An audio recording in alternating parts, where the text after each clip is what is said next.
What's up, everybody? It's Tiffany Stone alongside Kyle Chaney. Now, Kyle, you're a four-time champion over here in the UTV race at the King of the Hammers. And with that being said, you're going for your 5-peat, correct? Yep, yeah, hopefully this will be 5th. We'll see. I mean, we got qualifying here in a little bit. Still some fast guys to go. You know, this race is going to be tough. Dave put a bunch of RCPs out there, which are rock checkpoints, and he put them in some really nasty spots in the rocks. So he's making us stay in the rocks more this year, which is going to make the race, you know, a lot tougher than it's been in the past. Like a lot of the bypasses are not going to be able to be used. So yeah, I'm looking forward to it, but qualifying is going to be important, trying to get to the rocks early. Well, talking about that, you're not only racing the 4900 class, you're now also racing the 4400 class, stepping it up, but we are standing in front of this brand new beauty right over here. So Dave did change the rules. 37-inch tire is the minimum for the 4400 class.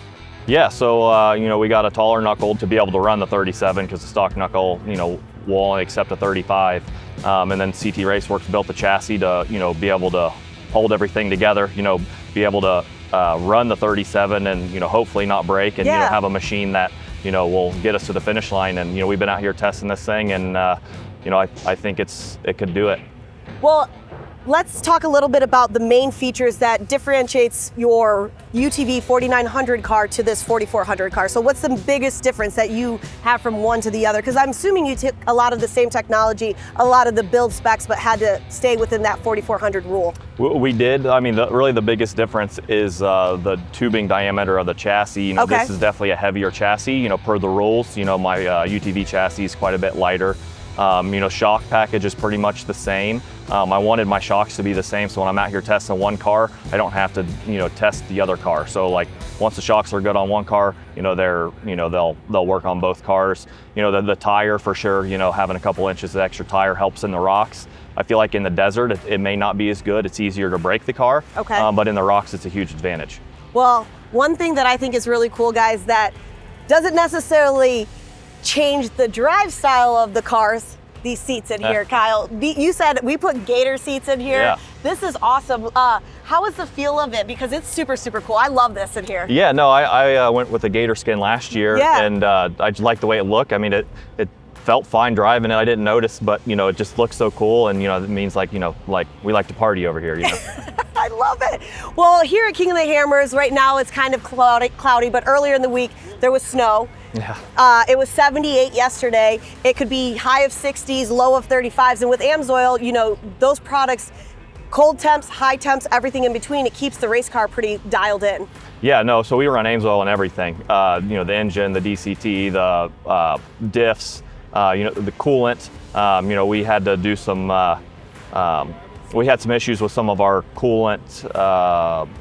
We tested a cooler and it didn't work. So, you know, luckily we brought enough AMSOIL coolant with us, you know, to make this thing have enough coolant. And, you know, like you said, with the temperatures going from freezing snow to, you know, it could be 80 degrees by the day we race. So, but it doesn't matter. Once we get these things in the rocks, it doesn't matter if it's 10 degrees, you know, it's still going to be hot. You know, the transmission gets hot, the engine gets hot, you know, and when you're going through those rocks and you know, the clutches are slipping in the transmission, you know, you need a good oil to keep it cool and keep it going. And the viscosity is super important out here just to make sure everything's great, right? Yeah, you have to have the right viscosity of oil for sure. I mean, you know, if it's too thick, you know, it could slow, you know, the flow down, and if it's too thin, you know, it could flow through the coolers too fast. So, you know, having the right viscosity of oil is very important.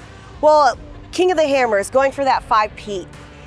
I always like to talk to drivers. Because obviously you want that top spot, you want the clean air. A few days ago we did have wind, but there's no guarantee of wind out here. It's pretty dusty.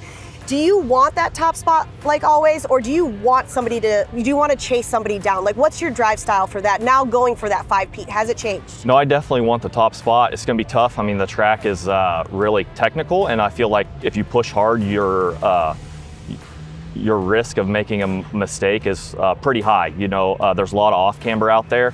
So, I mean, I am gonna try to take a conservative, but you know, some of the fast guys I have watched, they have made a few mistakes. So I feel like maybe being a little conservative, you know, over, you know, making one mistake, you know, may be the difference in winning qualifying. Well, when we talk about strategy and drive strategy, you have main pit. From here, You also have remote pit, which is now the only remote pit. Usually you have 1 and 2, but now you have remote pit 2 only. And that's usually over here by King's Vito and coming down through out of the rock section. Yep. How is that going to change your strategy for pitting? Is there any difference, especially since you guys don't know the third lap yet? Yeah, for 4,400, yeah, we don't know the third lap, which I think is cool. I think it's awesome that they're not letting us have the track so we can't go pre-run it. It's just like, you know, throwing us on. It's something new. Yeah. You know, I think it's going to be fun. I think it's a challenge. Yeah, it's going to be a real challenge. You know, you can't go out there and pick your lines and figure out where you're going to go. You're going to have a good navigator, you know, that's going to be able to read the map on the fly, and then you have to have a good driver to pick good lines as you're going through there. So it's definitely going to be interesting the way that they did lap 3 this year. Well, as a driver too, you've done majority of the trails out here.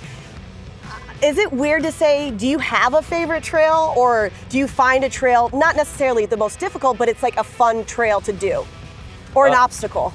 Not really. I just like, you know, going running the trails. You know, of course, when we're here testing, we like testing on the hardest trails, yeah, because we're trying to break the machine or figure out, you know, the weak links. So, you know, we go to the hardest trails, but I mean, they're all fun, you know. It's not so fun when you're broke down in them, but you know, when you're going through them, all the trails are fun. That's awesome. All right. I asked Shannon Campbell this earlier, and he said, I'll tell you after, but it's going to be difficult. How do you sum up King of the Hammers in one word?